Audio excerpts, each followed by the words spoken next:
Good morning. This devotion is for January 11th, and we're still in a study on the book of Jonah. And I'm really excited about this study. I think I said that in a devotion or two ago. Jonah is an amazing book, although very short, has a lot of things for us to contemplate spiritually. The title for today's devotion is, What Other God Pursues the Disobedient? And the verse is Jonah 1:17 and chapter 2, verse 1.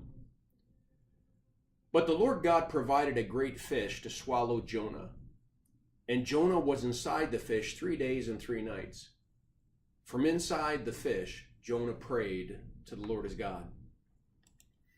So we've talked about the fact that you have this disobedient prophet. And rather than crush him and punish him and just kind of start over with a different prophet, we find God doing the most amazing thing.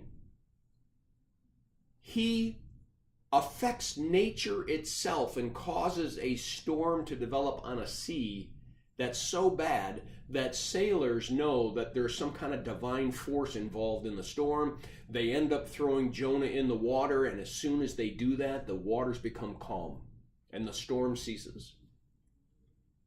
But the storm doesn't cease for Jonah, only for the sailors above the water. Jonah is ever sinking down into the water, fearing his death, fearing that this is that punishing moment, this is that moment when God is going to crush him.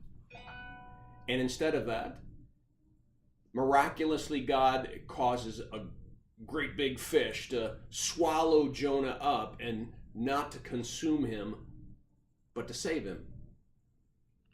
For 3 days and 3 nights, Jonah is in the belly of this great fish, contemplating his actions, his life, and most importantly, the goodness and the graciousness of his God.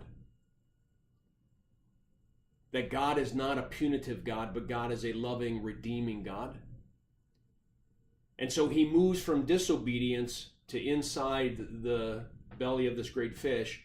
He moves to praying to him, pleading to him, repairing that relationship with him.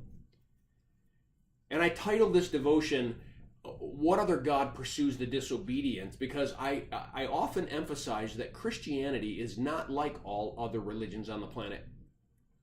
Christianity is uniquely different for this reason.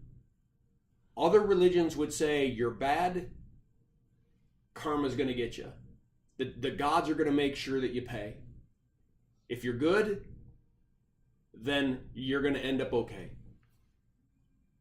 Only the Judeo-Christian God describes God like a father who loves his children, whether they're obedient or disobedient. And when they're disobedient, he seeks to save, to redeem, to restore, and to set the relationship right again. Well, I encourage you to read the devotion attached. I pray that this devotion is a blessing to you. Have a firmly rooted day.